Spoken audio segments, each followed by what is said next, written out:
Now, Sri Rajaram.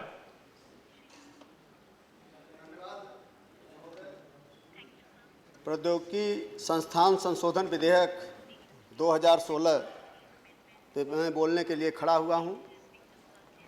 मैं आभारी हूं अपनी पार्टी की राष्ट्रीय अध्यक्ष बहन कुमारी मायावती जी का, जिन्होंने बहुजन समाज पार्टी की तरफ से मुझे इस पे बोलने का अवसर दिया। महोदय, यह विधेयक 6 नए प्रौद्योगिकी संस्थानों IIT को स्थापित करने का प्रावधान करता है। अभी देश में 16 IIT हैं। इसके स्थापित होने से देश में न केवल विज्ञान तकनीकी शोध और उच्च शिक्षा की सुविधा होगी, बल्कि देश में एकता व अखंडता भी सुरक्षित होगी। महोदय, शिक्षा ही वह आधार है जिससे हम बढ़ती हुई आबादी व भूखमरी जैसी समस्या पर काबू पा सकते हैं। यह तभी संभव होगा जब हम ज्ञान, विज्ञान और गुणवत्ता हासिल कर मानक स्थापित करें। प्रस्तावित विधेयक इस दिशा में सरकार द्वारा उठाया गया एक अच्छा कदम है और बहुजन समाज पार्टी इसका समर्थन करती है। महोदय, मैं शिक्षा के गिरते स्तर पर माननीय मंत्री जी का ध्यान आकर्षित करना चाहूँगा कि जिस तरह शिक्षा और तकनीकी शिक्षा का स्तर आज गिरता जा रहा है, उसमें काफ़ी कुछ सुधार करने की आवश्यकता है।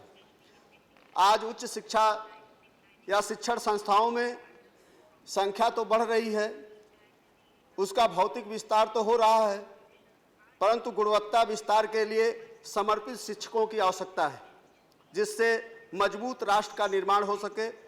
परंतु आज भी इंजीनियरिंग कॉलेजों व मैनेजमेंट के कॉलेजों में शिक्षकों की भारी कमी है।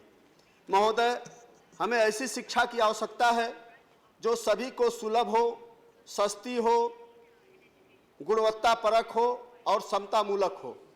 परंतु IIT की अस्थायी समिति ने छात्रों की फीस में 200% से ज़्यादा बढ़ोतरी की सिफारिश की है। अगर यह अस्थायी समिति की बात मान ली जाए तो जो 90,000 से भी यह बढ़ के 2 लाख से ऊपर हो जाती है। महोदय, कल इसी हाउस में चर्चा हो रही थी कि तमाम जो मेडिकल कॉलेज से MBBS करके MD करके स्टूडेंट निकलते हैं, उनको अनिवार्य रूप से उन गांवों में, उन आदिवासी क्षेत्रों में, उस पिछड़े क्षेत्रों में काम करना चाहिए। इस तरह की चर्चा हो रही थी। मैं ये कहना चाहता हूं कि जो भी स्टूडेंट, जो भी छात्र करोड़ों डोनेशन देके जब मेडिकल कॉलेज में एडमिशन लेता है, लाखों की फीस भर के जब वो डॉक्टर की डिग्री लेके निकलता है, तो फिर वो समाज सेवा का भाव लेके नहीं निकलता है। फिर वो ये लेके निकलता है कि मुझे करोड़ों पैदा कैसे करना है।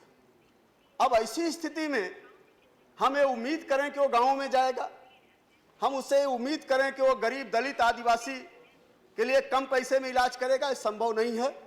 इसलिए हमें इस पर भी गंभीरता से विचार करना चाहिए। महोदय, मुझे ज़्यादा कुछ नहीं करना है। मैं एक आध 2 सुझाव माननीय मंत्री जी के सामने रखना चाहता हूं कि आज तमाम प्रौद्योगिकी संस्थान जो हैं, उसमें SC ST के जो बच्चे हैं, उनको समय से छात्रवृत्ति नहीं मिल रही है। मैं सरकार से चाहूँगा कि इस पर भी इनका ध्यान जाना चाहिए। मेरा दूसरा सुझाव है कि इसमें जो फीस बढ़ी हुई है, उस फीस को वापस लेना चाहिए और छात्रों को जो ऋण दिया जाता है वो कम ब्याज पे और ऋण हो और वो आसानी से उपलब्ध हो जाए। इसके साथ साथ जो छात्र और शिक्षक के अनुपात को भी ध्यान में रखना चाहिए, क्योंकि मेरे पास समय कम है, अन्यथा उस अनुपात में देखा जाए तो आज शिक्षक बहुत कम है। कम से कम इस अनुपात को भी ध्यान में रखना चाहिए। प्रौद्योगिकी संस्थान IT या उच्च तकनीकी शिक्षण संस्थाओं में शिक्षा प्राप्त के बड़े पैमाने पर लोग विदेशों का रुख करते हैं। इसको रोकने के लिए सरकार को शिक्षा रोजगार परक बनानी चाहिए, ताकि हमारे लोग यहाँ से अच्छी शिक्षा प्राप्त करके विदेशों में ना जा सके। अंत में एक सुझाव देके कि अन्य राज्यों में, विशेषकर जो पिछड़े दलित आदिवासी क्षेत्र है, यहाँ पे ज़्यादा से ज़्यादा IIT या IIM के संस्थान खुलने चाहिए। धन्यवाद महोदय।